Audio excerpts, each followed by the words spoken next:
Welcome to God Friday Discussions. As we embark on this journey together, it's important to acknowledge the diversity of thoughts, beliefs, and experiences that each of us brings to the table. Our discussions are rooted in a spirit of exploration, learning, and mutual respect. The views expressed are those of the individual participants and are presented for the purpose of open dialogue and personal reflection.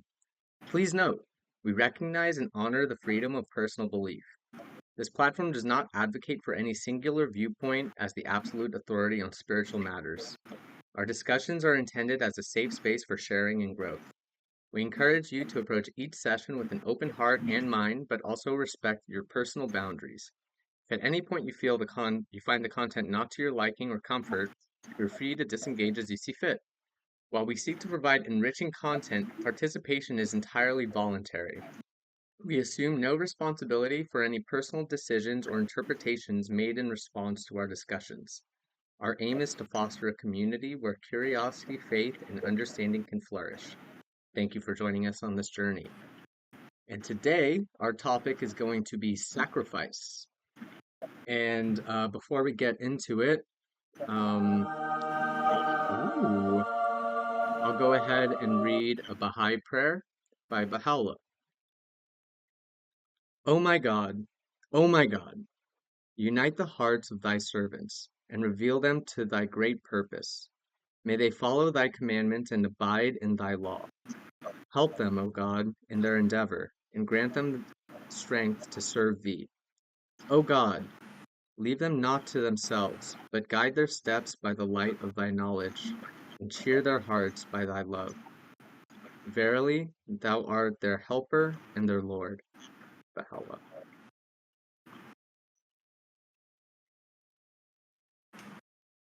All right, Raj, you want to lead us in lead us in the topic? Yeah, so You got the topic?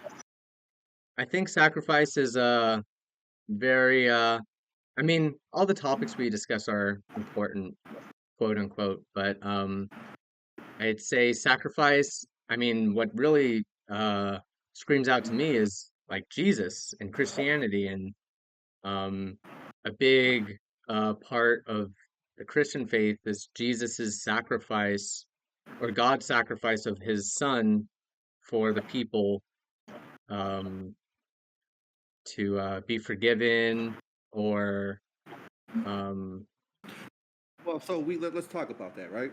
So mhm. you're getting into it. So I guess we're gonna go into like sacrifice in the form of atonement is essentially what we're leading into for this That that's what discussion I'm today. that's kind of what I'm talking about now, but maybe I should just define sacrifice real fast. So so sacrifice as a noun from Google, an act of slaughtering an animal or person or surrendering a possession as an offering to God or to a divine or supernatural figure. As a verb, Read another definition. hmm? Is that the only noun definition? Is that the only definition for like a noun? That was the noun definition that came up. And then the verb definition was offer or kill as a religious sacrifice. And then the Interesting. etymology of it is Middle English from Old French from Latin sacrificium, related to sacrificus, sacrificial, from sacer, which means holy. Sacer. Wow. So I guess it's critical how, or I guess whatever path we're going with this, it seems like even the definitions suggest it is what we're describing it as. So it's a form of atonement um, for God, right? And the definition I think we looked up last week, the definition of atonement was reparation for wrongdoing or like unjust action or something or other like that, right? Yeah. So it's us essentially giving God reparations. Um, so Old Testament sacrifice was like a thing, right? To be atoned for your sin, to give reparations to God for wrongdoing him, you had to sacrifice certain unblemished, that you couldn't just sacrifice anything, right? It had to be an unblemished animal deemed worthy by a rabbi that uh, was ordained by God, essentially, you know? So I guess that's kind of what we're getting into, right? Yeah, yeah. And I mean, I think yeah, the sacrifice like in Christianity, it's like God sacrifices his one and only son. And so, yeah, it implies that it's like when you sacrifice something, it should be something that's valuable or something that, that's um rare or something like that.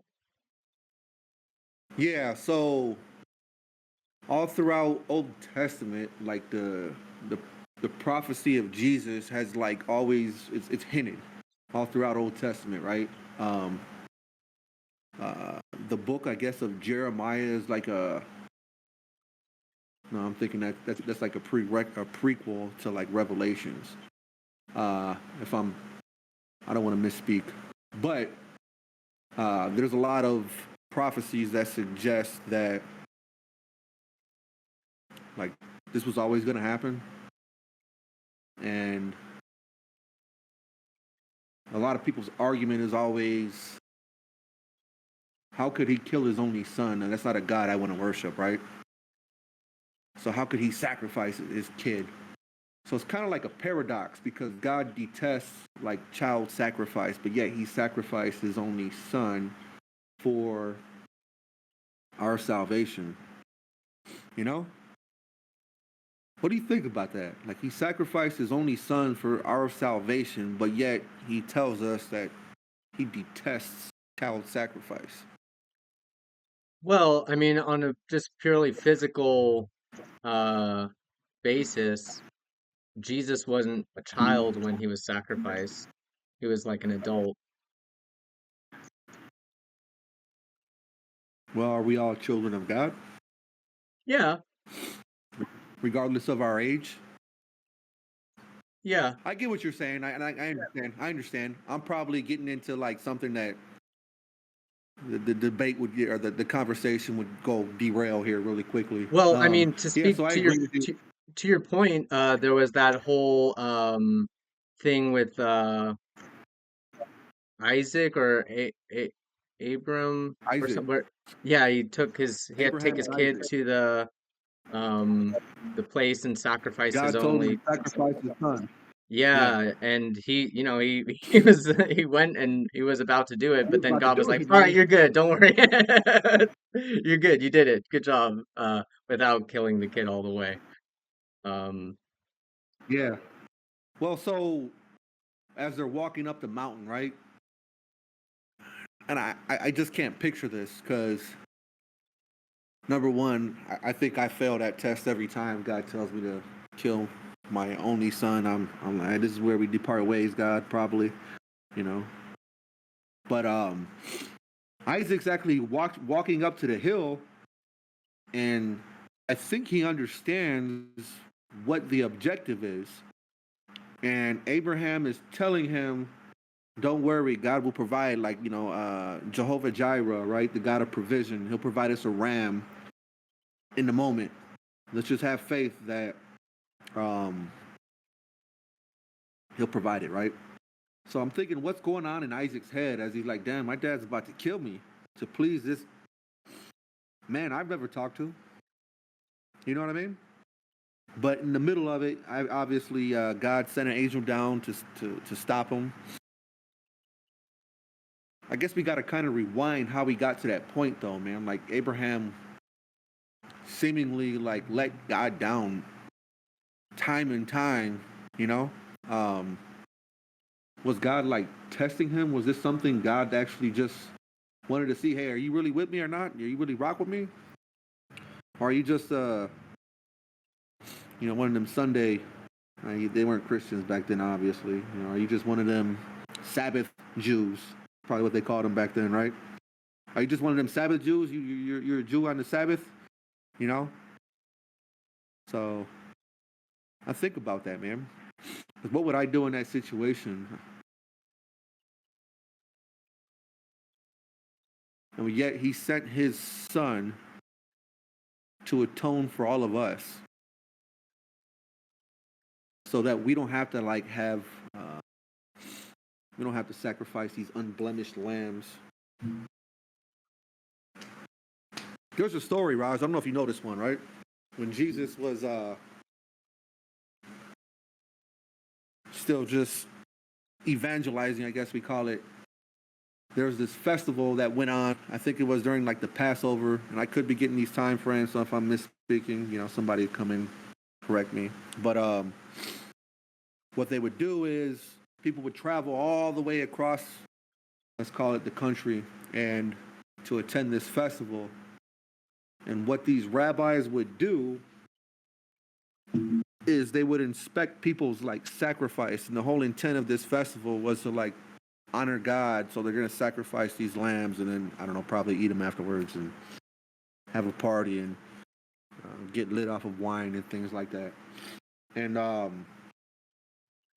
what the rabbis would do is they would say these lambs were unworthy of sacrifice, right? Because they had maybe they would say some blemish on it or something, and they really didn't. But they'd say, but I got this lamb over here you can buy from me. So they were using their power to gain like financial freedom. And that's the story when Jesus went in there and flipped the table and called them hypocrites, and so he was definitely against like social injustices. So when he saw people taking advantage of his children, so yeah, that was kind of like a side note. I don't really know why I brought that up, but when we talk about sacrifice again, Jesus, according to us Christians, Jesus was actually God too. So God essentially was sacrificing himself too, right? Yeah. Yeah, and I think I there's don't know how something you. about God like suffering through the whole thing, like all the pain that Jesus experienced, God kind of experienced all that too or So something. now that we're on the child sacrifice thing, right? About how God detests it. I was thinking about this today, actually, on my drive home. So God became man so he could experience what it's like to be a human. And how did he experience that? Through the birth of a woman, right? So he he received life through a woman, and then he died for us so we could be saved, right? So we could have life. And when we look at like the topic of, I don't know if I'm getting too controversial, like abortion, though, that's essentially what it is. It's child sacrifice, which we said God detests.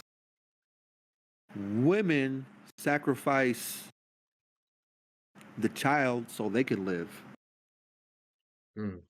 so they don't have to be inconvenienced. It's like the ultimate opposite of, how do I say that? The Eucharist. How do I say that, Raj? Mm, Eucharist? That sounds like a word for something.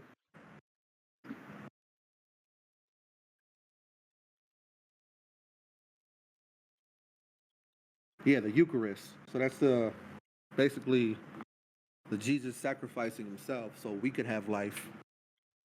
Essentially, it's the ultimate selfless act, right? Because he was without sin. He was the only human being that ever walked the earth that never committed a sin, right? That obeyed God under every circumstance. And that's why, they referred to him like the unblemished lamb, right? That was part of the sacrifice. Like, in order for a sacrifice to be acceptable in the eyes of God, that lamb had to be like unblemished, like have no imperfections, which Jesus had no imperfections. He was perfectly, but yet he still experienced pain. He still experienced temptation. He still experienced probably the desire to have sex with the woman. You know what I mean?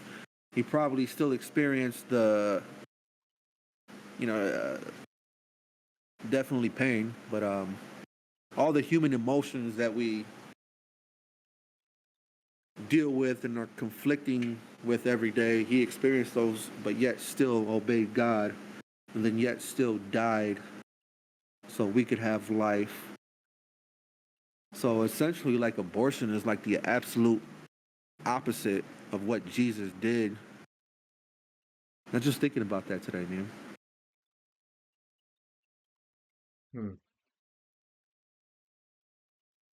Yeah, that's an interesting yeah, and you know what, like I think for people who do get abortions, yeah, it is like um kind of sacrifice doesn't even feel like the right word though, because it's like when you sacrifice it, you're letting it you're um you're offering something to God for the greater good or something like that. So let's pause there for 1 second. Yeah. So, uh, Molech. I don't know if you ever heard of Molech. Molech. Molech. Hmm. We've talked about it, I'm sure, We right? talked about it. Yeah. Yeah. So Molech was a god that people worshipped uh, in ancient biblical times. Particularly, I believe, the Canaanites. And Molech's main thing was child sacrifice, right? You would sacrifice your child to Molech to honor him, and people would do that. So everything we see happening now is nothing new, right? This has happened. We've got it documented biblically. All this stuff we see, it's nothing that just popped up. What just happens is these what I believe these demons manifest themselves in different forms, but it's still the same principles and powers, and they deceive people. How do they deceive them? By telling them lies, I guess I'd say. So I like this. We get controversial on here. If this isn't for you, like, that's cool. Don't fuck with us. We're cool with that. But like, um, my body, my choice, right? And we've had this discussion. And usually, when a woman, I would say the statistics would probably agree with me 100%. Usually, when a woman's getting divorced, it's not in the case of rape. It's not in the case of incest. It's in the case of she doesn't want to deal with her inappropriate choices, and she wants to live life. And it'd be an inconvenience for her right now, and the world will tell her, really, you're gonna have a kid? Like, what about school? You need to finish school, get a career. Do you think your career is gonna, be there by your bedside when you're 70, or when you're 80, when you're 90, when you're on your deathbed? You know what I mean?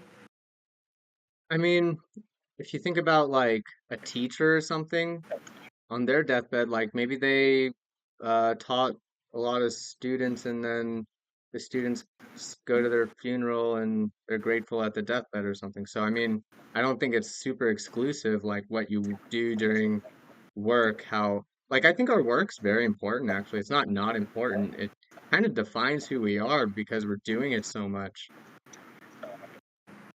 I would. I would say people let it define who they are, Yeah. and I've been guilty of that. Um, I've seen people that I've worked with retire and die less than 2 years after retirement, after working 50 years of their life, right? And at the funeral, nobody they worked with showed up. Um, all these people that they thought really cared about them, not one of them called when they found out that individual had cancer and was dying. You know, they even heard about it. Oh, man, that's crazy. And move on. I think we too often sacrifice our purpose for something that doesn't love us back. Like we love things that don't love us back, I guess is the, we love a job that really doesn't love us. And people get this impression that this place, no matter who you are, myself, everybody included, we can all be replaced. But no person in this world can say they're my child's father. You know what I mean? I am legitimately their father. That's something that can't be replaced. And not to get into it, but we were just talking about something right before the space. Don't say nothing, Raj. Mm-hmm. But yeah, so having purpose, yeah, having purpose is important, man. Like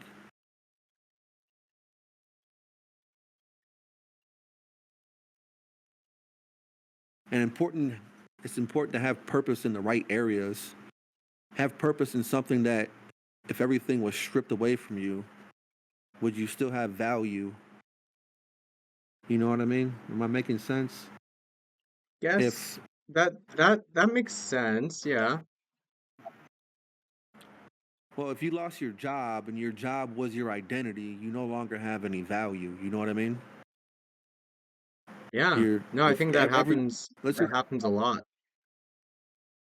well, some people put their value in. Hey, I was put on earth to play basketball. Then you get into a car accident, you become a paraplegic, and you can no longer play. So you feel that you no longer have purpose. So what really was the value in? What was really the value in what you were doing? You know what I mean? Mm-hmm. So what are we sacrificing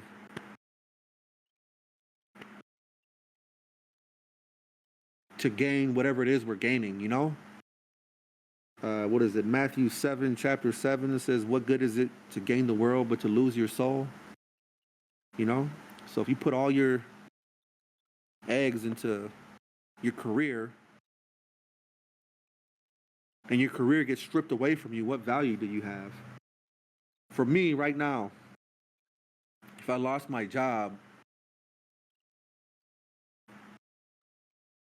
I'd still be a father tomorrow, right? My kids would still look up to me. They'd still call me dad, you know? And probably even putting your identity into being a father or husband or a friend, it's probably not a good thing either, right? Because that could be stripped away from you too. What if you lose your family? So I guess really, where's the value at, man? It's just serving God. So we've been lied to this whole time, and you were kind of touching on it. We've been lied to this whole time about how important this reality is that we live in. But this comes to an end one day, right? And if you believe that Jesus is telling the truth, Jesus is the way, the truth, and the life, that there's something after this, and you have to give an account for what it is that you did. So I like how your buddy said that one day. Jesus won't ask you why you sin. He'll ask you, why didn't you repent? And then not even that, is what did you do for me? You know what I mean? Mm. So yeah, we're sacrificing our eternity for pleasures in this life. Yeah, no, I'd say maybe that's like the kind of negative angle of sacrifice is when you sacrifice, um, I guess your soul essentially for money, and so you kind of spend the rest of your life kind of in hell. And so, You know, um, the hmm? the Dalai Lama. You ever listen to him? Not so much, but why? What are you saying? Well, neither do I. But he said something one day Hmm. that it hit. He said, "The most amazing thing that finds me about man is man will spend his entire life sacrificing his health for money that he spends the rest of his life paying for his health." Yeah, yeah, yeah. You It's know? like, I mean, I think my back is a good example for me of how that works. Is like, I spent a lot of time sitting down, not being as active as I could have been because, you're tired after work or something like that. And so I kind of like, in a way, I kind of sacrificed my back to make money and get by. And but now like I can't really, with my back in pain, it makes everything else like so much more of a pain in the ass, literally. So, yeah, it's like that's kind of the bad sacrifice you don't want to make.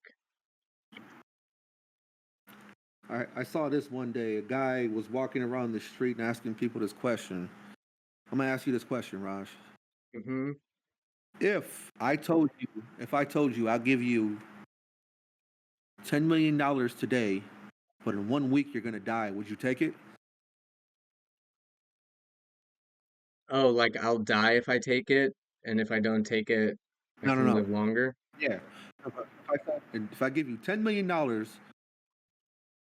but the clause is in it, you're gonna get $10 million, but you're gonna die in 1 week.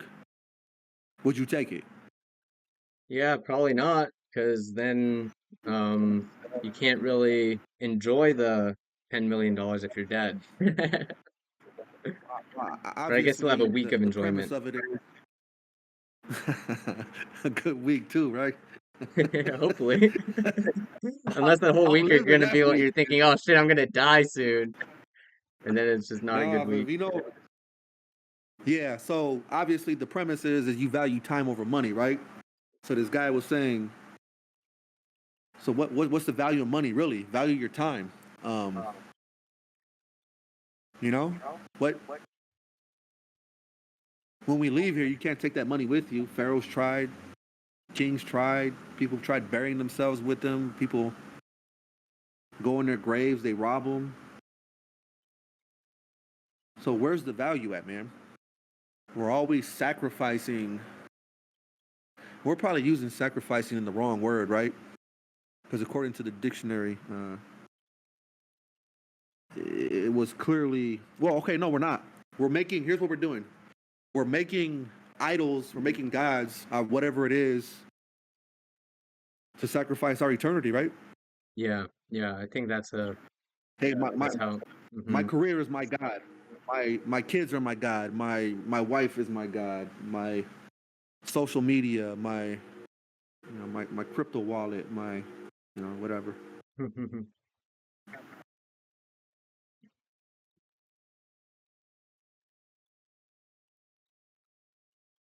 Yeah, and I think that's kind of like uh, a point for, you know, not not taking things in our external world as God, like any singular thing or something like that. It's kind of, I mean, I think of it as everything is God.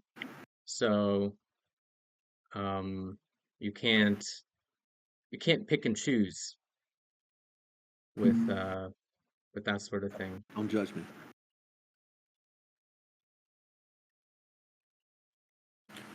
Yeah.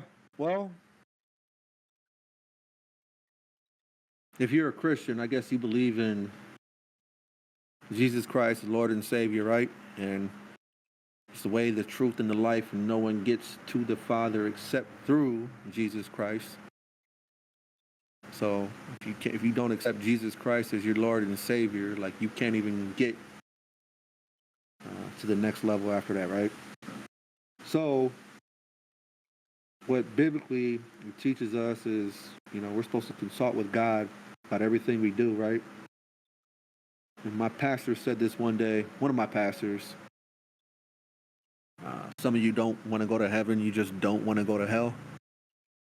And he made the case in point that if you can't spend 20 minutes a day talking to God, you think you want to spend eternity with him? It's interesting. Yeah.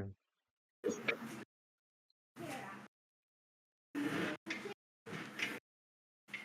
just the kids playing in the back. What do you think about that? Yeah, I think I mean that kind of goes back to prayer a little bit and communication with God and um yeah, I mean on like Do you believe? huh? Do you believe when you die that you'll just be in an infinite state in the presence of God?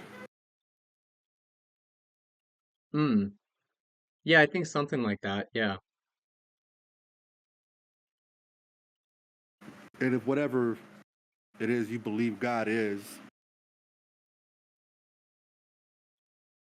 how much time do we spend, like in this life, being in his presence, And when you are in his presence, is it something you're enjoying, or is it more like, I got to do this? Is it more like, what is the intent of what you're doing? Well, Like, something do you that want to be strikes me there? is like um time. Like God doesn't experience time how we experience time. God is all time. So the way we think of time is like doesn't really matter so much. Um and I think I like think you should read that book. mm, what That book? book, the one I was telling you, you should, you would get into it. What's it called? Michael Late, it's called Kabbalah Science and actually Kabbalah for Beginners, and then Kabbalah Science and the Meaning of Life. Once upon a time, a while ago, I was just reading into this stuff, and yeah, basically it does talk about time, how God views time, how we view it as like past, present, and future, and like the way God views time is all at once. Like everything is still going on. So I guess in God's eyes, like Jesus is still walking the earth. Like there is no past, present, and future. You get, I think. And I think also like that whole time thing is also why they say like if you sin, you're gonna go to hell forever, and then if you're good, you go to heaven forever. Because there's this whole idea of like like forever, because like time is kind of or yeah, time is kind of uh or infinity related with time is kind of an interesting thing because you could have infinity time like positive and infinity time negative, but you can also have infinity in between each number too. So there's like infinite time between each second or something like that. And so like if you spend even a moment um doing a righteous act or praising God or something like that, that in a way, in a weird way that doesn't actually make sense, translates into forever or something. So I So think like, yeah, when you die, do you think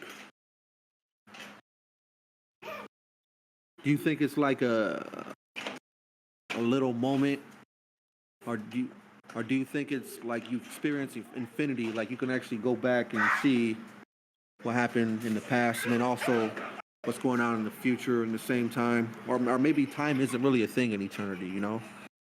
It's just too much of a concept for us to embrace. The point is, are there consequences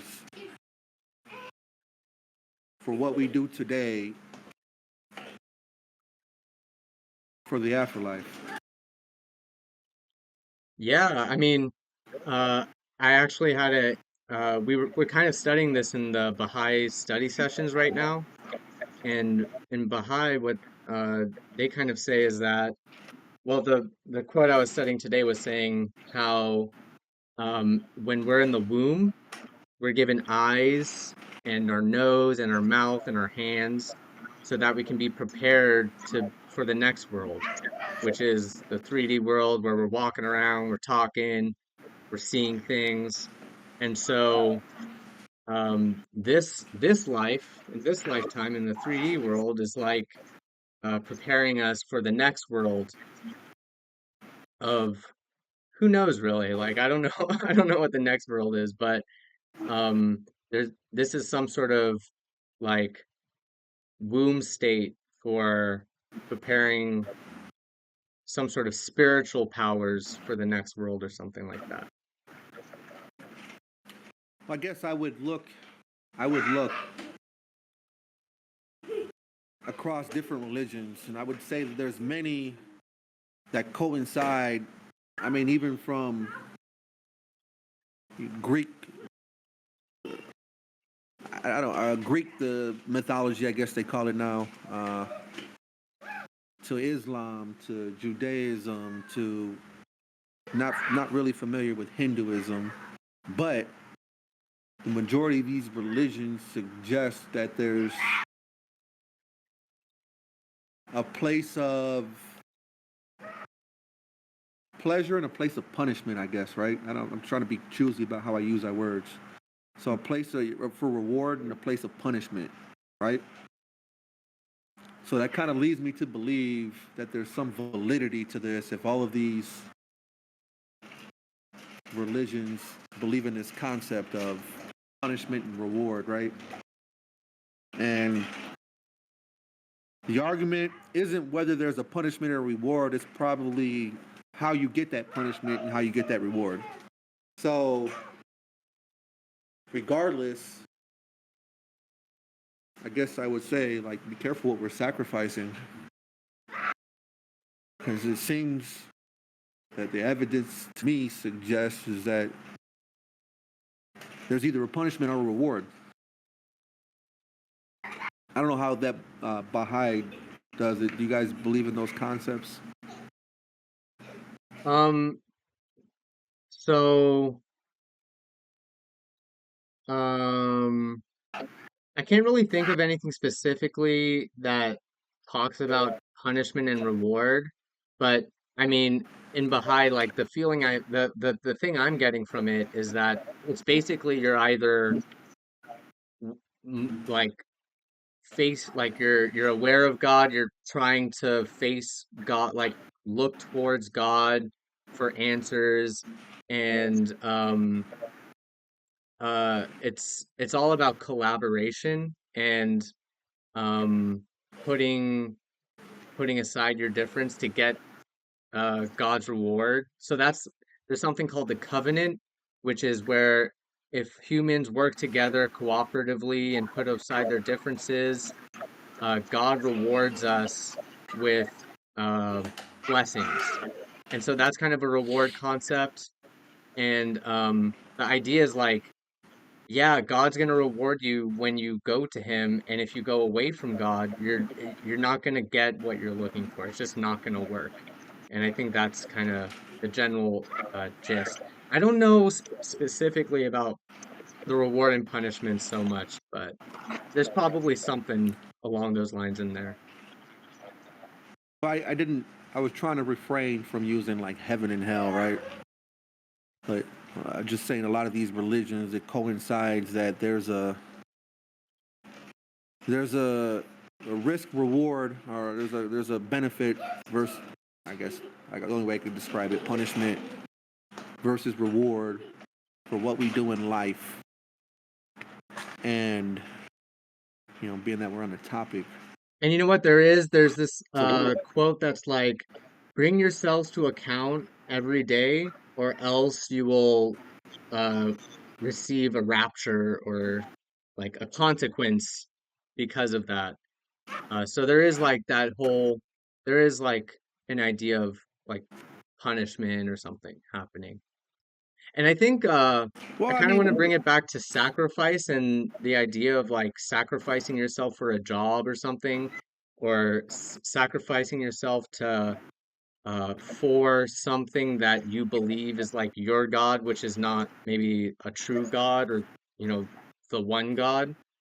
And I think that's where intention plays a really big role because yep. you can work like two people can work the same job.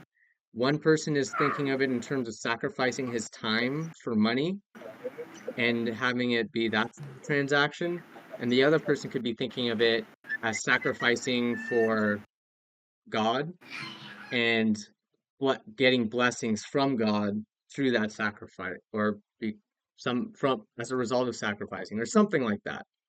And I think the way like so those two people are doing the same thing, but one's doing it, I would say, in a more godly way, and then the other person's doing it in a more human or worldly way.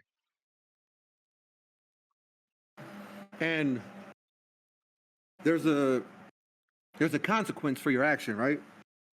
So as women are I would call them the gatekeepers, right? We can't have life without woman. Um, so if a woman chooses to make a career versus having a family, right? She essentially sacrificed a family for her career, And when she gets to the end, there's a consequence for it. The consequence is you're not going to leave a legacy. You made this money, you made this career, you made this thing out of yourself, and you have nobody to turn it over to.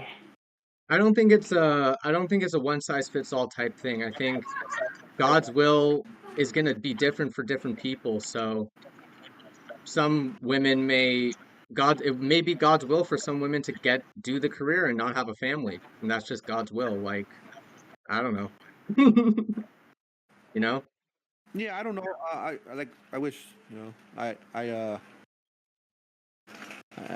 I would say that the Bible is pretty specific on what His will is, to be fruitful and multiply, and And getting a career and nowhere does having a it say. family aren't mutually exclusive too. You can have both. You can do both, and a lot of people are doing both these days because of the economics of the whole thing. Can a woman be a CEO and be a mother full time? It depends what she's a CEO of. A full-time, no, she's not going to be a full-time mother because a full-time mother implies Exactly. all your time's at home. Exactly. Right. But you can raise a So the family. mother. You can be fruitful and multiply. Well, I guess you could multiply, but you definitely can't be a mother, a full time mother. You could be a So like mother. as They are mothers, right? But no no they're just not no, raising their children. not full time. Yeah. Exactly. And I would say that They're a is mother just based on the fact that they gave birth to a child, right? So that makes them a mother done. so like here's the thing, like a CEO, I guess I was explaining, like Hmm.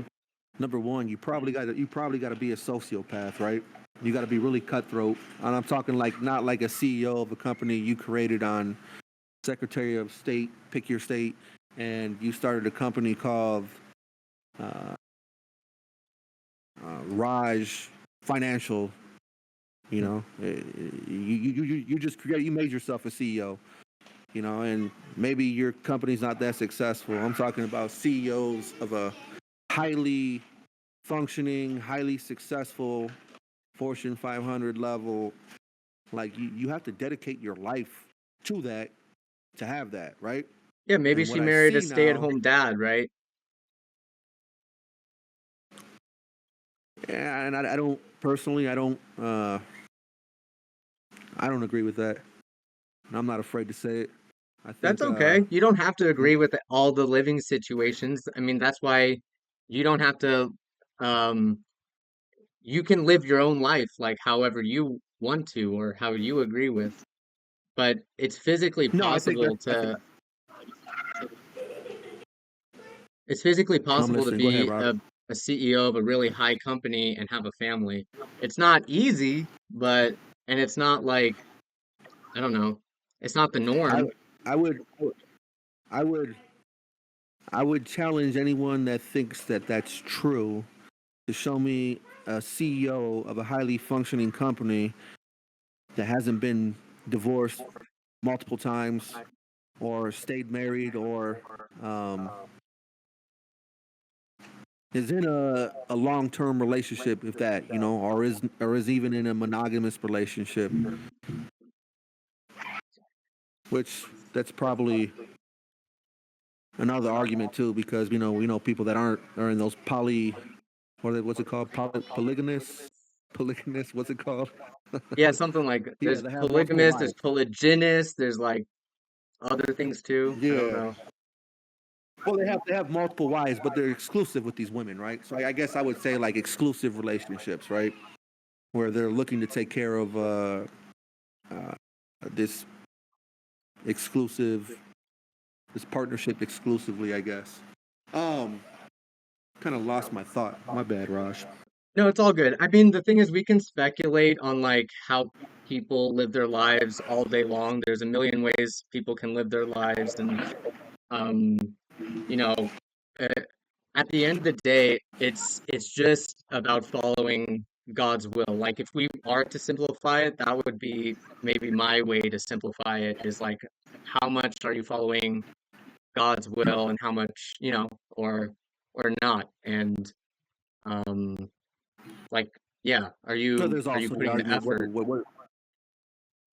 Yeah, there's also the argument. What do you consider God's will? Right? Some people may not be Christians. Some people may not be Muslims. Some people may not be That's Jews. true. The I Abrahamic don't think religions, I right? don't think God's will matters on the religion though, because God, like we're still talking about the same God and the same will that the same God has, right? No, I mean I wouldn't agree with it. Yeah. I would think I would think no, God's pretty defined in what His will is, but also I think that's why we run into the issues we run into, like in today's society, is because we're not doing God's will. It's because we're cherry picking what we wanna do. For example, and we've had conversations on this. And Jesus says, "Turn the other cheek." I may not agree with that, but that's not my will, right? That's God's will. So I can't just say I don't agree with that. So I'm gonna throw that out. God is exclusively. He's very specific in what he defines as an acceptable relationship. He's a very in Christianity specifically, right? In the Abrahamic religions, let's leave it at that. He's very specific in what he detests.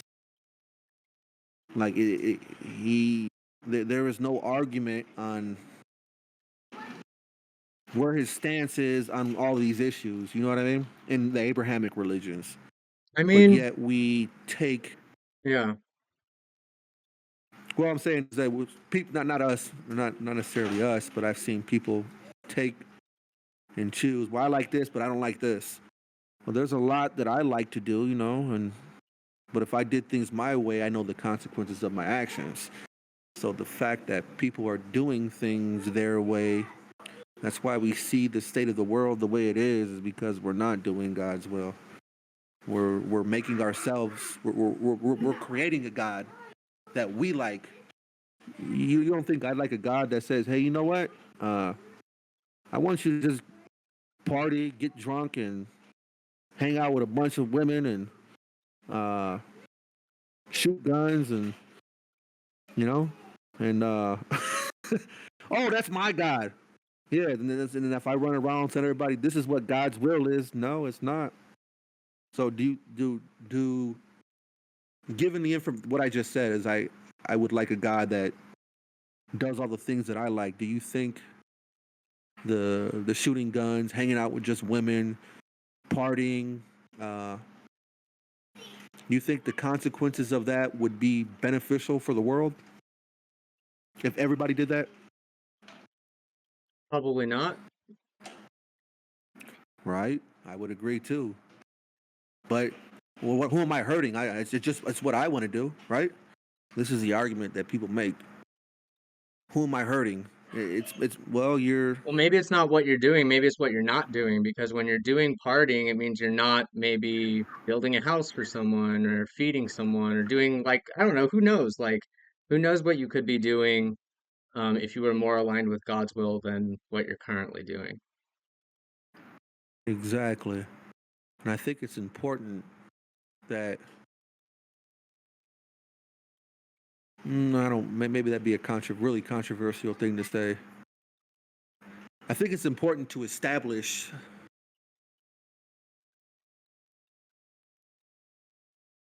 what is the word I'm looking for.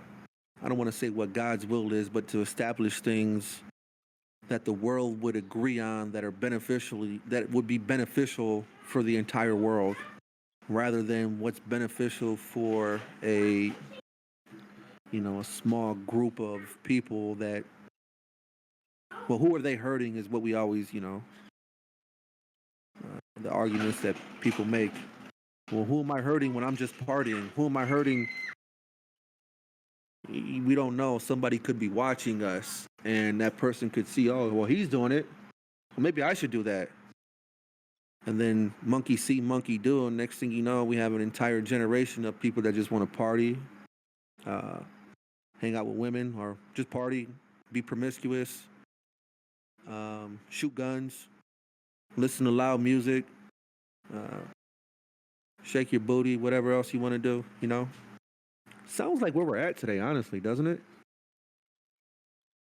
Yeah, I mean, there's aspects of that. There's also aspects of people working hard and slaving away. There's aspects of people warring with each other. Uh, I don't know. I mean, one thing that maybe you and I have a difference of opinion on is that God's will is very clear.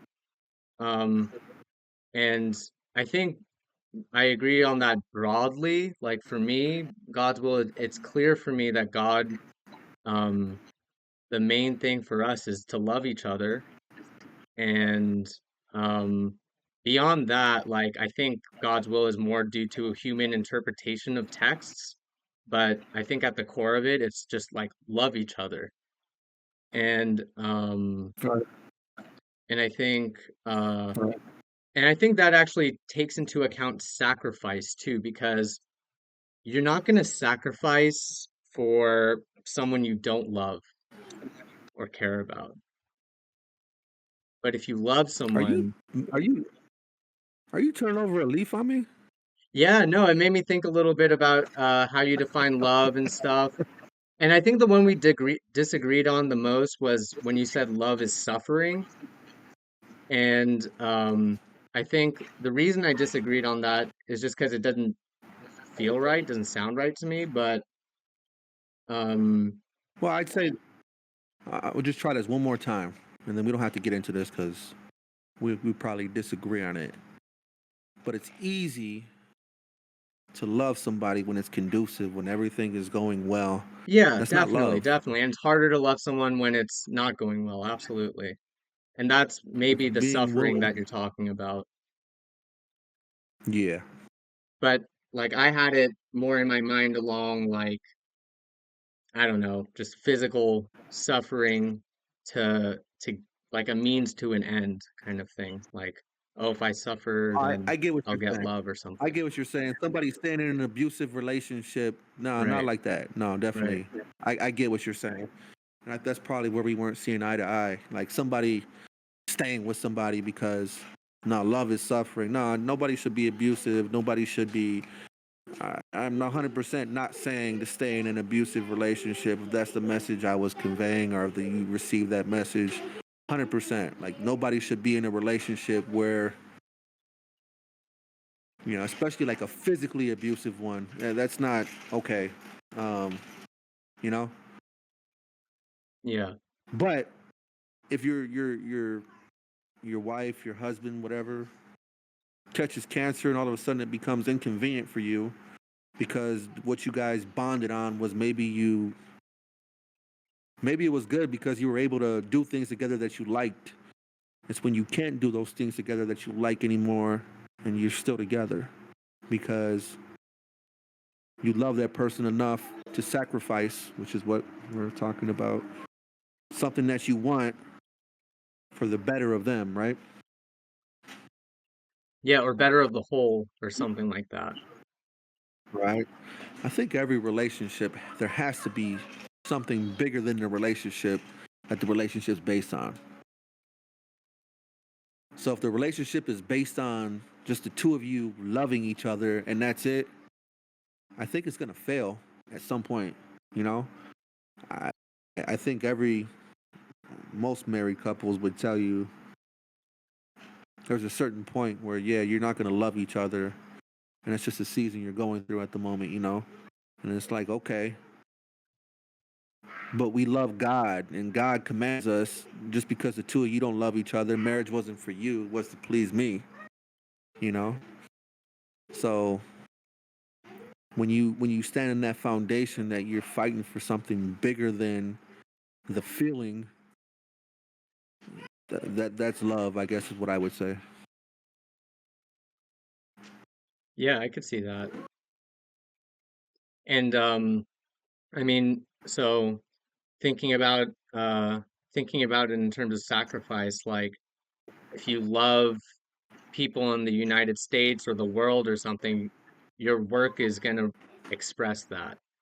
And so I think when it comes to sacrifice and making a sacrifice for God, it's kind of similar to the idea of thinking of the whole world as like your family that you love and you being willing to do whatever it is you need to do to um help out that situation or just yeah just contribute to society, I guess. Yeah, so like you're saying about helping people out, man, I mean, that's a commandment, man. But you got to understand, And you got to in a have a way, I level think of that's what discernment to it. capitalism does. Like with us and our jobs, it kind of turns us into servants a little to help the greater whole. So I think that's why capitalism is so effective, is because it does have that sort of um godly nature to it in a way. But then there's a dark side to It, it too, of course. yeah, you got with capitalism, greed is inevitable. So you got to have some type of checks and balances that prevent greed from prevailing, right?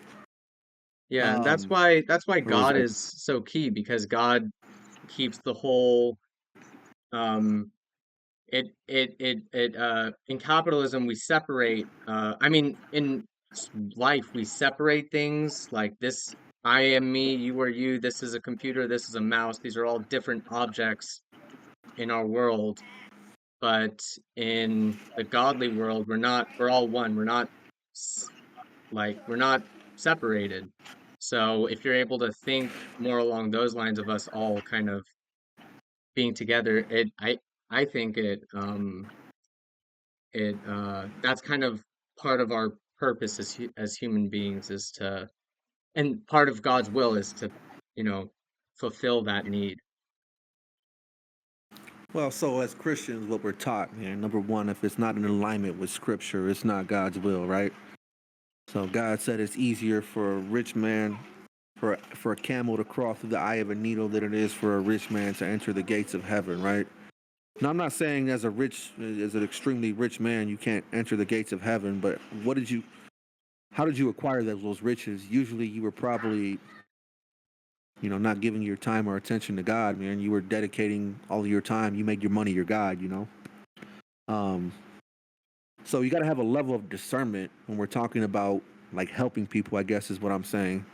Because people like to say things that aren't biblical. Like God only helps those who help themselves, and that's not a biblical doctrine. That's something that your uncle Tom made up, and he read a few Bible verses on BibleApp.com, and he took it out of context, and now he's running around on TikTok and in his mom's basement, spewing this. So having a level of discernment, understanding is when you're helping this person and when you're not, right? So some people, how do we do that? By praying and fasting, I guess. You got to actually talk with God and understand, um, what is it I'm supposed to do? So if somebody needs help, do you just give them money? You may not be helping an individual. What if they're going to just buy drugs with that, man? Give them food. So if they don't want the food, they probably didn't want the help to begin with. How about this? Offer them a job. Man, they're about to mow my lawn. Uh, he's like, offer them a job. Or what if somebody is an alcoholic, right? And they just want your pity. Just feel sorry for me, I guess knowing when you're helping somebody and when you're not is important. So saying that we're just supposed to help the world, a man who doesn't work doesn't eat. Number one, that's a New Testament principle as well. But just giving something to somebody isn't necessarily helping them, I guess is what I'm saying. Like you gotta Yeah, no arguments that there. person. It's like teach people to fish rather than give them fish, right? But Well, that's why. that is part of the Yeah, that's idea why of I had. helping each other is teaching the fish. Yeah, that's why I have like this. I don't want to say this because I believe in uh like the welfare system is a necessity, especially for like war widows, elderly women, um, elderly people in general, like people that pay their debt to society or like that. Man, my bad, Raj. My bad, Raj. No, you're good. I'm hearing you Um, just fine. okay, but yeah, like I believe it is a thing. But if you're a perfectly capable, able body, you need to provide value. You need to work. I'm sorry. Um, and by somebody giving you a handout, giving you money because you exist is not helping you. They're actually enslaving you, and we see this all the time with. Oh, if you vote for them, they want to take this away from you. Well, yeah, they want to free you. And we've had this conversation about freedom. Freedom isn't free. Like the cost of being independent costs a lot. Right? You're an independent. We're independent people here, right? It's not free. Like we have to work. We have to work for what it is we have. So the fact that you being independent, or not you, the fact that somebody living off of like government assistance that's a perfectly capable body, you're living off of somebody else's work. Somebody had to work for you to get that, you know, and that's not biblically that's not acceptable in God's eyes. Like He says, Yeah, a man who doesn't work doesn't. and it kind of seems like the if you're giving someone something so they don't have to do anything, you're kind of taking away their sacrifice. I'm not following, Raj. So if someone is not working, they're asking for money, they get handouts, they don't have to do anything to get the money to pay rent. But if they don't get that Well, money, they have to sacrifice their time, a little elbow grease to do some work to make that money, right? So if they're not giving the opportunity to sacrifice. no, I follow you. I think they're sacrificing freedom for dependency. Well, there's that, So when you're on but it's not, government, they're not doing that for the, it's not, yeah, so that would be like maybe a negative sacrifice, right? Because they're not doing it for God or something like that. yeah, Well, for everything, there's a sacrifice. There's a trade-off, obviously, right? We're not in disagreement about that whatsoever. 1 second, Raj.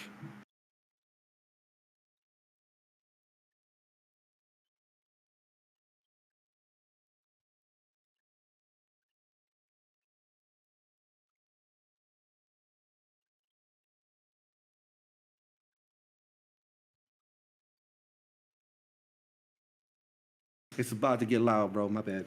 No worries. Yeah. So everything is a trade-off, right? Either we're trading. It's interesting. We talked about discipline last week. So it's the ability to resist something you want now for something later, something of that nature, right? So everything's a sacrifice, right? Either you accept this but if you accept this, you lose this, right? So if you accept living on government assistance, you lose your independence. You are now dependent on the government. At any moment, they could take that away from you, right? They could Mm-hmm. say, we're no longer paying this out. So when they no longer pay it out, then what? You know? Then what? So you're sacrificing, yeah, your freedom for dependency.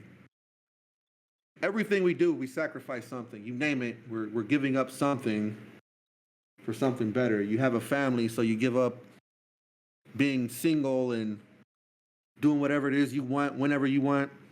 So for the better of your family, right? And our purpose should be to want to sacrifice for others, for the betterment of others. And if everybody lived in that, like on that principle, I think the world would be a better place, don't you? Yeah, yeah, definitely. And I mean, for me, it sounds a lot like the idea of the covenant, or I learned about in Vedanta, I guess. There's the karma yoga cycle, and so that's the idea is you have four kind of things that cycle into each other. You have humans, yagna, rain, and food, which goes back to the humans. So that and it kind of matches the idea of the covenant. So humans are supposed to do yagna, which is um, selfless action or working together, cooperation, putting one's ego aside, and that sort of action of working together, putting your ego aside, sacrificing for the greater good, that leads to rain, which is kind of uh, the godly force, and the rain grows food, which is another godly force. And then the humans eat the food, which can help humans grow and make more humans and stuff like that. And so it matches the idea of the covenant, which is the humans kind of working together and God creates blessings. And um, I think, yeah, I mean, to that uh, learning that's the idea of God's will for us as human beings is for us to work together, kind of sacrifice our egos or something like that. And um, yeah, and I think like with that, you do create a better world because people are willing to work together and create things that maybe they wouldn't have done without financial incentives or something like that. Yeah. What do you feel about? I'm just curious. I'm listening to you. Like, how do you feel about patriarchy? I mean, I don't know. It's just the system we have now, right? It's kind of more, um, the man is calling the male is calling the shots, the masculine energy is calling the shots or something like that. And I think I mean, are, there's a are place for both patriarchy and matriarchy. I don't know I don't know the best optimal places, but I mean they both exist in the animal world, so Yeah, Yeah. definitely. Um, are you an advocate for like patriarchy?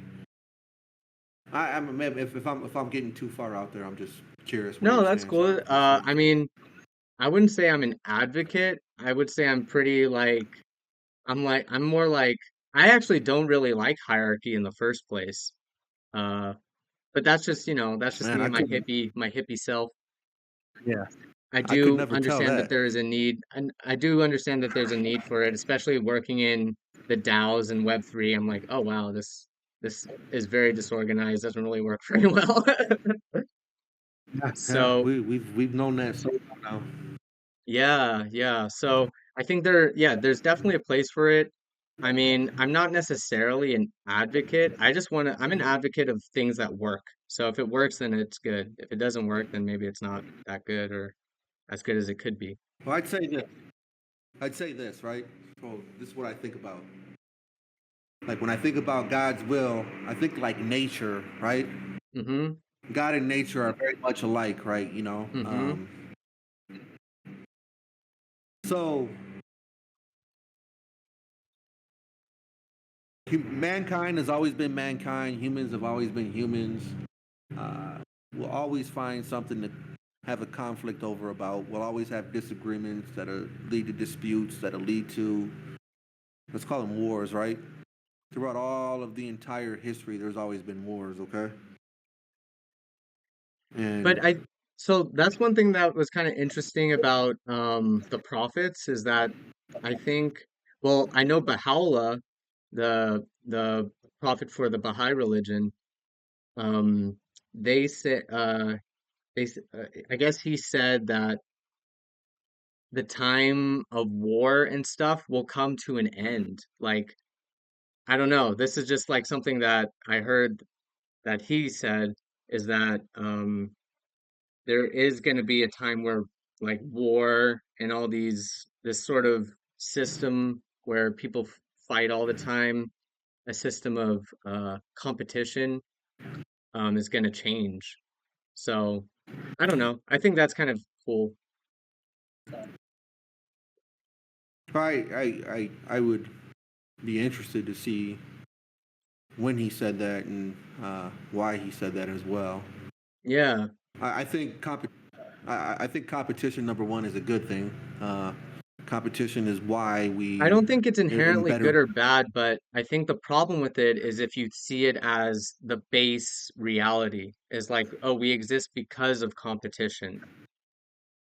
But I I could think agree we with exist that. because, huh? No, I could agree with that. Yeah, yeah. But I think we exist because God just created us because, I mean, this is what the texts say, right? He created us because he loved us. And that's also why he sacrificed Jesus for us because he loves us. Now, I often wonder why he created us. Like, Yeah, in the did he Baha'i want? book it says, I I knew my love for thee, therefore I created thee, which is an interesting thing with the time again, because it's like, how can you know you love something before it's made or something? But yeah, I don't know. Yeah, I just think about it because, like, I often wonder in my human brain, my humanity, I guess I just call it, like, if God created humans as like a social experiment, and it was like, it's gonna get rough. I'm gonna create this thing and just see how it works out. Let's create this creation called man, right? Okay, Hmm. we created it. You know what? This man, he needs a companion. He can't be here by himself. Like, he needs a companion. I love this guy so much. He's been cool. I'm gonna create a woe man, right? So he creates woman and man and women. Just the beginning of time. He's like, do whatever you want, but don't do this. And then they do it anyway, right? And he's like, what's wrong with these people? So he punishes them, and then it seems like there's this cycle of uh, like continuous failure and he's like disappointment. That's it. I'm wiping these people out, right? And he's like, well, I'm not gonna wipe them out. This guy's still good. And it just continues over and over and over. And he's like, man, these guys just can't get their shit together. He's like, no matter what they do, they're gonna screw it up. It's just what they are. They're screw ups, man. It's their nature. Like they're human beings. They're not us. They're screw ups, right? So I gotta send this savior so they could. Otherwise, they're all just gonna go to hell, man. So I don't know. That's kind of like what I think happened, man. Because I hear Yeah, no, I a mean, lot to of me, it people. sounds like, I don't like for the first part of creating humans, like I kind of see that as like rather than human, it was like masculine and feminine, kind of the energetic concept of both of them separate and together, something like that. Um, shoot, what was the second thing you said? It was shoot. They were a social experiment. What I said. Yeah. So yeah, no, I think when humans like got super we created our hierarchies and control structures for society that we kind of fucked up when we did that. So yeah, God and we created all these rules that weren't actually in line with God's will. So God had to create Jesus to correct us, and he knew Jesus was going to get crucified for doing that, but he had to do it because he loved us and didn't want us to um, be led astray by the hierarchy and rules. Yeah, he didn't want us to have face punishment. He actually. It's like as a parent, right? As a parent, I mean, I could speak on it. As a parent, you don't just want to whoop your kid's ass all the time. You don't want to. Like it's not something you want to do as a parent. It's not like something I Yeah, enjoy. I'm gonna get home. I'm gonna spank my kids. No, no, no. That's not a thing, man. warming And up my belly. sometimes just like, yeah, it's let me chug my 12 pack and go take out all my frustrations and failures out on them. No, it's I need like to water my switch tree. Here we go.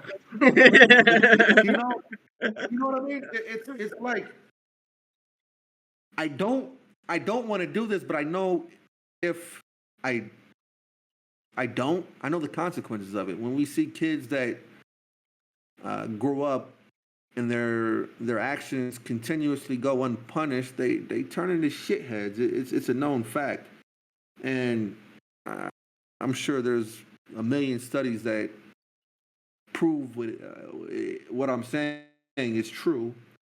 So I think a God like that, like he I don't want to punish you. I don't want to send you to this place, but if you come into here, so I saw this video this time, and this is kind of how I got to this conclusion. This guy was saying he died and he was standing at judgment, right? And at first, when I hear videos like this, I'm like, ah, shit, here we go, another guy trying to get views and stuff. And my wife actually clicked it on, and she was watching it on the TV. I didn't say anything, but then he started talking, and then it made sense. So he said, when you're standing at judgment, like God is judging you, like it's like he's judging you with love, because if he allowed you into heaven in a fallen state, all you would do is corrupt heaven, and then it would be heaven no more. So he doesn't want to send you there, but he doesn't want to ruin heaven as well. You know? You know what I mean? I don't want to spank my kids. I don't want to come home. Like, I really, my daughter sometimes, she'll say something, and I'm like, and I'm like, don't say that. My wife be like, hit her, hit her. And I don't want to hit her, but I'm like, I know if I don't, this behavior is going to continue over and over and over. So, yeah, I think he continually punished us, punished us, punished us, punished us. And he's like, I got to take a different approach to this. This just destroying the world every 10 generations. It isn't working. So maybe we approach it with a different angle. And that's with But all God's mercy too. Like he has punished us, uh, but those punishments are out of mercy because he could just destroy everything or, there's really no limit to how bad it could be. Um, so um, I think that's why uh, all the scriptures and stuff they really emphasize forgiveness and mercy, and how merciful God is, because um, there I guess we probably do a ton of stuff that maybe we deserve punishment or negative consequences for, but maybe don't we don't reap those consequences because of God's mercy, or we reap the smaller end of the consequences because of God's mercy. So I don't know, when you were talking about all that, it just kind of really emphasizes to me the forgiveness and mercy on God's behalf for us. Um, yeah, Well, let's think about this. Let's really think about his patience, his grace, his mercy, right? yeah, Let's look at human beings. Let's look at us as human. yeah. Do we have patience, grace, and mercy? I think it depends on the situation. I think the more patience, grace, and mercy you have, the more you're reflecting those godly virtues. So I think it's on a spectrum for humans. I'd say we tend to General, be, in general. yeah, I mean, it's on a spectrum. I'd say like people, I don't know. It kind of varies pretty wildly amongst people. Some people are very I think you're patient, some right. people are not. Yeah. So I'd say this, right? How great and abound is God's grace and mercy? It's like limitless, right? Infinite. Yeah, You could literally spit God's in the God's most face. gracious. You could spit in his face, right? And in the next sentence, he'll hug you. You know what I mean? And forgive you. The next moment he sees you, he'll forgive you. You know. As humans, we hate people that we get into an argument with on social media, and we wish death on them. You know what I mean? It's it's a joke. Like we're not even like from what I see, But we're I think a big part of that is just the lack of like on the internet, you don't have the physical person there. So when you say something bad to them, you don't feel bad about it. You don't have to deal with their reaction, their response at all. Um well. You got and you got YouTube channels. Well, you got YouTube channels now dedicated to people trying to humiliate people. Like you got mm, YouTube channels of men. You got YouTube channels of men just trying to humiliate women. And these women are like young 24-year-old naive, probably didn't have a father figure in the home, but these men go on there and just literally try to humiliate them, man. And you think, I don't know, when I see humans, I see just, and maybe I'm a little more of a pessimist, but I see like without God, we're evil, man. Like we're inherently evil. If we don't have like God in us, like you don't have to teach someone to be evil either, man. It just comes to our nature. but I don't could see we don't like we all have God in us inherently? I don't think so. Hmm. I think I think uh, it's a choice. It's a gift you have to accept. And if you don't accept it, no, he's not in you. Like you Hmm. can't. Yeah, you have to. So Jesus, behold, I stand at your door and knock. Right? He knocks at your door because he's a gentleman. He's not going to come in unless you let him.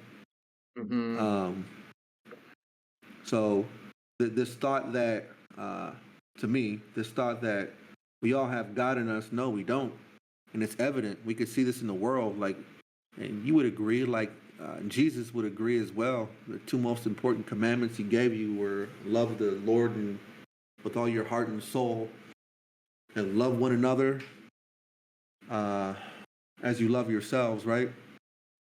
And if you love God, you wouldn't do the things we do. If you love God, you'd obey Him, right? So you can't love God and disobey Him. And I love God, but I And I like was to. thinking I was Go thinking on. about this too actually, because I know you emphasize a lot on obedience and obeying God, and I think for me, I think I do struggle with obedience to God. I guess we all do, but yeah. Uh, a thing, an important thing for obeying someone is to trust them. And I think the trust and love kind of go together there. So loving and trusting um, are important when it comes to obedience. Because if you don't love or trust the person or whatever, you're not going to obey. So I think I have trouble with the trust aspect in God.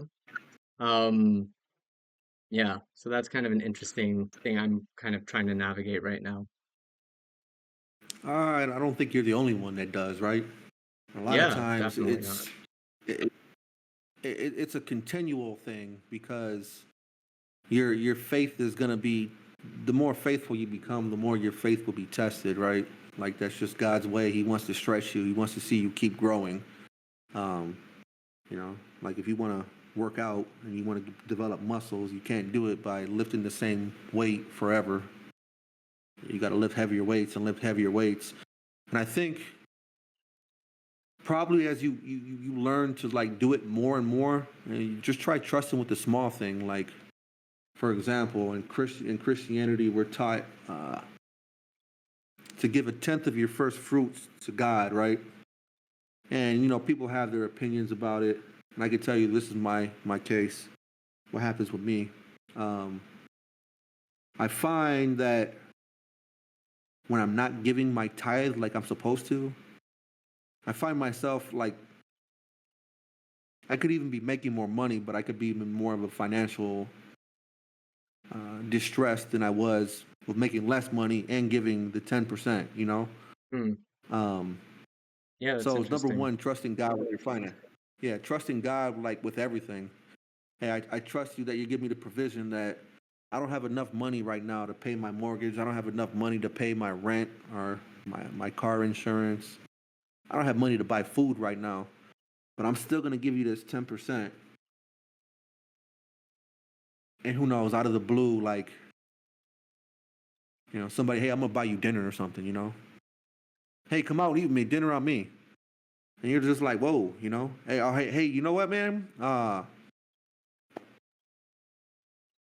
Situations like that, you know, you got to trust that he'll provide under any circumstance, you know? So you start trusting with the small things first. I think it becomes easier to trust with the bigger things. Because believe me, I still struggle. I struggle with the trust thing too. Yeah, that's good good advice right there.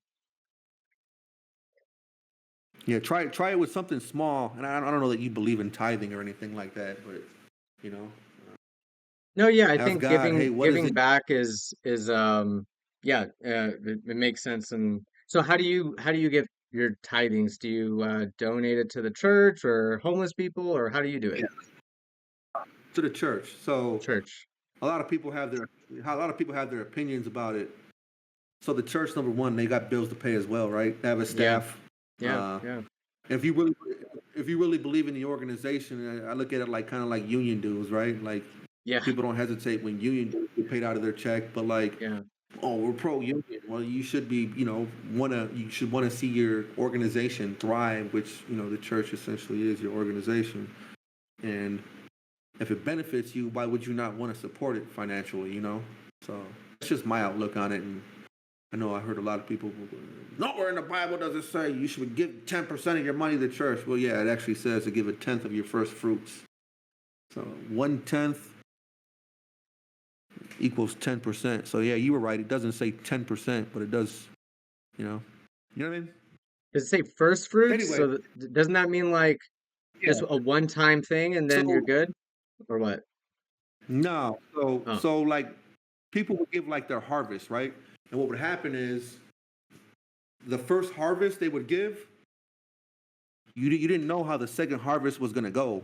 So like if you were Oh, I giving see. 10% of your first harvest, if you were giving Gotcha. 10% of your first harvest, you were like, oh well, I'm gonna hold it. I'm gonna wait till the second harvest comes, and then I'll give 10%, and then and then you find that some famine comes, something or other. It's entrusting that no matter what the circumstances, he'll provide, and that is something I do. I struggle with that too.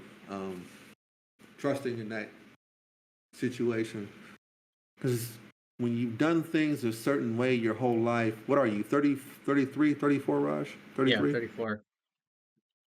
34? So when you've done things your own way for 34 years, it's not going to happen overnight, When you've always done you, so, you're not going to be able to, we've talked about it, like you've had this marijuana thing for, 15 years almost, It's not something that's going to be able to stop overnight. But if you say, hey, man, help me get through this day, or just help me get through this week, and tell me what it is I need to do to get through this week, and then listen and see what happens, Maybe a week turns into a month. Maybe a month turns into a year. Maybe a year turns into, 5 years. So start trusting with the small things. I'm not saying, God told me to go to Africa and I'm going to evangelize. Don't do that. Don't do that. God didn't tell you that. That's you telling you that right now, man, That's you, Start doing it with the small things, Raj. And then, Totally. Yeah. back on the sacrifice thing, like, yeah, like, I guess we kind of derailed for a little bit, but yeah, sacrifice, man. We definitely sacrifice things and put God to the side. So we sacrifice our salvation for, our pleasure in the world today.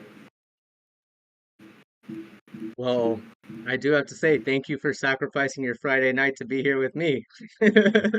Talking about God Hey, you know stuff. what, man? I was telling my wife that, man. I made this my thing. Like, it's my buddy. I get off of work like an hour before we start this, and my buddy was trying to invite me to his son's football game, and yeah, I had just got home anyway, and I'm like, nah, man. Friday nights is like, I made this like a priority.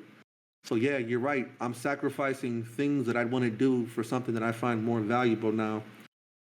Because getting like these conversations, believe it or not, man, they help keep me on the rails during the weekend. I guess I'd say, even if it's just a night, you know. Uh,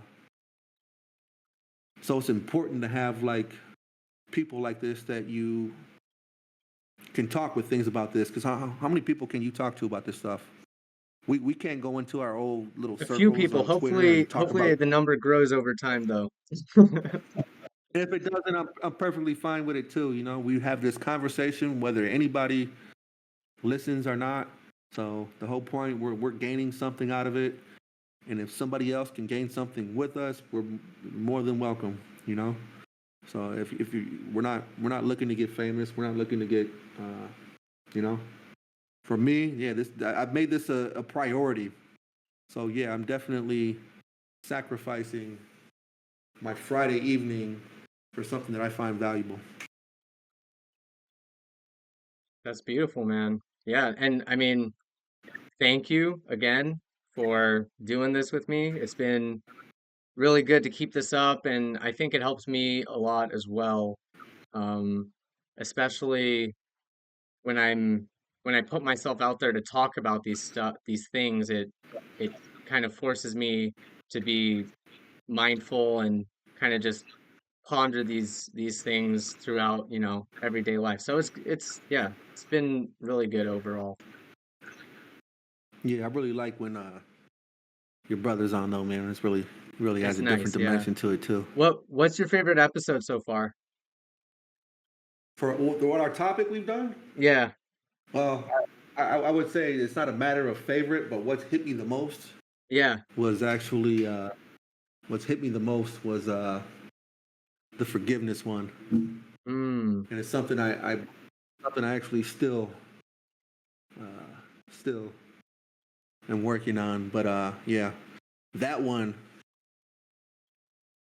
I was forced to go to places I really didn't want to go to, and yeah, it put a lot of conviction into me.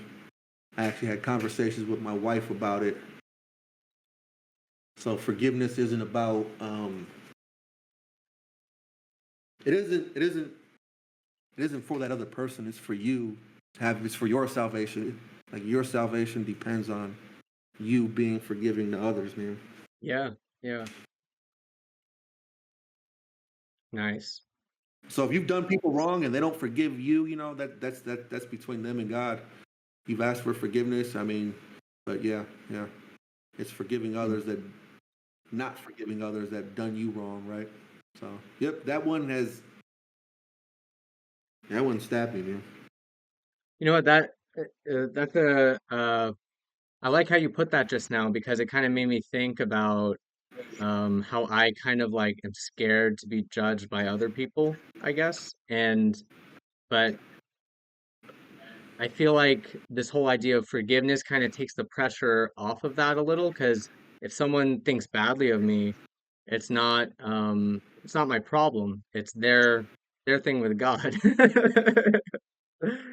I guess. I don't It's the know. truth, man. Yeah. It's the truth. Once God forgives you, like it's as if it's never happened. Like, though your sins are as red as scarlet, I'll make them white as snow, right? Like, you, no matter how bad the sin is, it's as if it never happened, So we should be forgiving people in that same manner. So if you say you forgive somebody and like you're always reminding them of what they did or something or other, did you really forgive them? You know, does Yeah. God say, "Hey, I forgive you"? Hey, but no, you remember that time when you? No, he doesn't do that. Thrown away in the lake of, like, it's a lake of never happened, and it's as if it never happened, and you're new and you're in good standing with him, and So yeah, I would say the forgiveness one. I'm still working through that one, man. That's a good one. Yeah. Forgiveness is like uh a key a key godly quality, I think. What was yours? What was yours, Raj? I like the temptation one. I had a lot of fun kind of preparing for that one and then talking about it with you guys. Because like yeah, I don't know.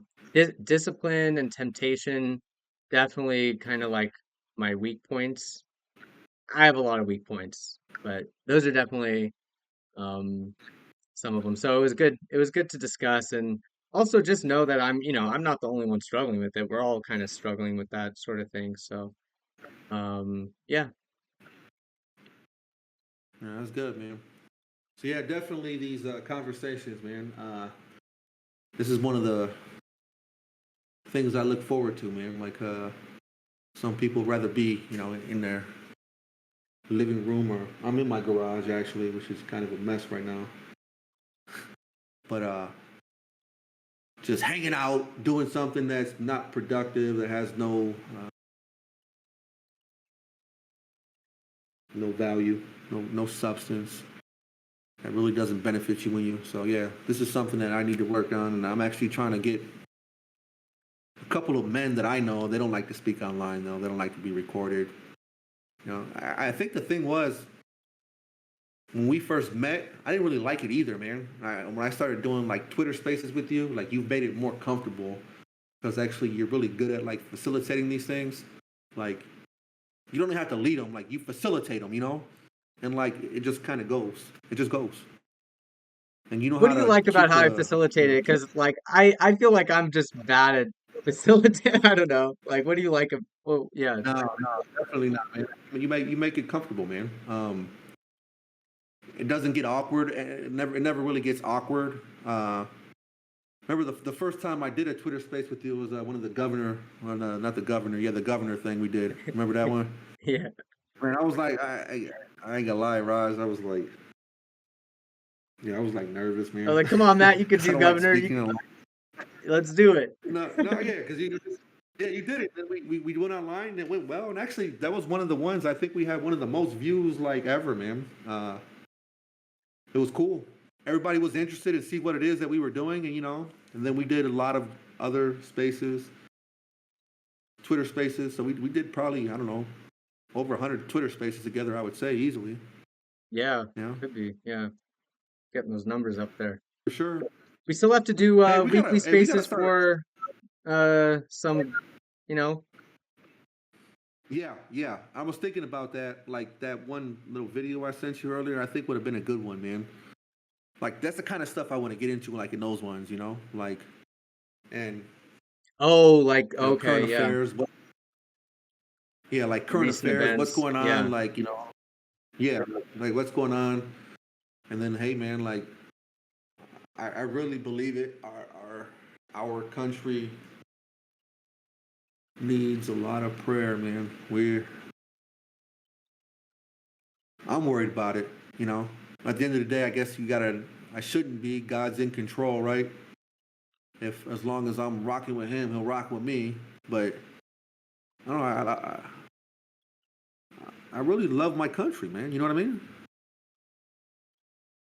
Yeah, It's our home. You know why? I'm Why, with you, why man. wouldn't we? Why wouldn't we? You know? So yeah, we definitely need a lot of prayer for our country, man.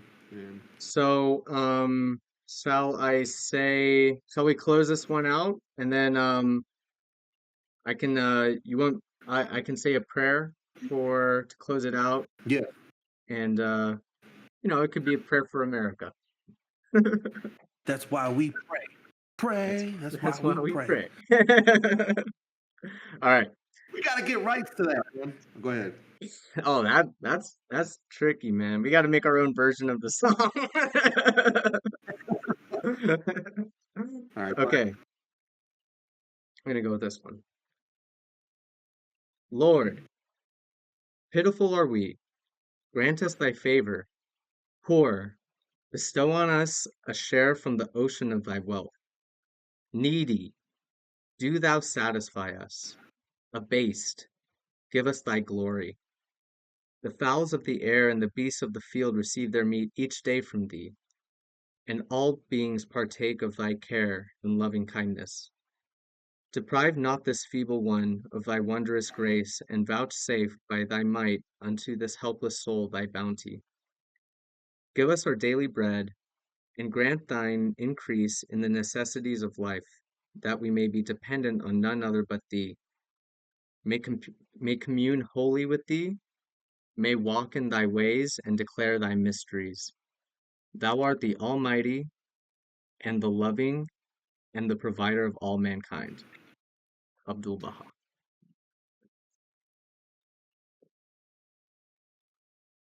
Inshallah. If we Inshallah. yeah, let's get our let's get our topic in early this week, man.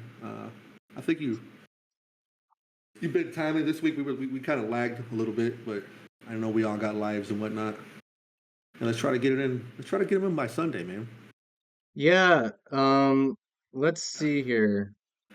Let's just let's just let's just determine it right now. I'm with it. So, do you have a topic idea? Or I can read from the other options I gave before. Read the other options. Yeah, Okay. I feel like we rolled in right in like we kind of been smooth with what we've been rolling into. Yeah.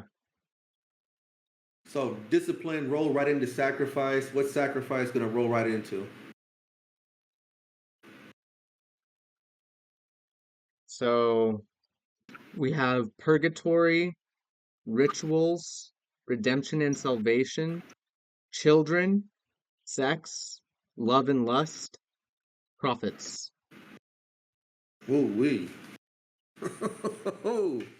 That's a tough one, man.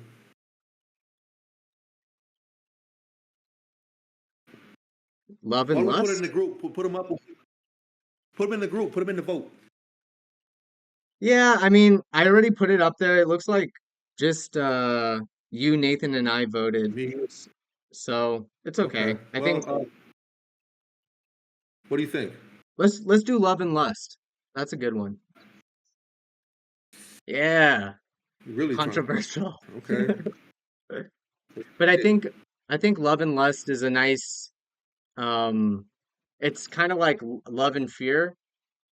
It kind of has that element going for it. Well, I'll say But it this, and I'll let you. yeah. I'll say this. I'll say this about the two, and I'll let you ponder on it, man. Yeah. it's really, when you're in the moment, it's really, really hard to determine the difference.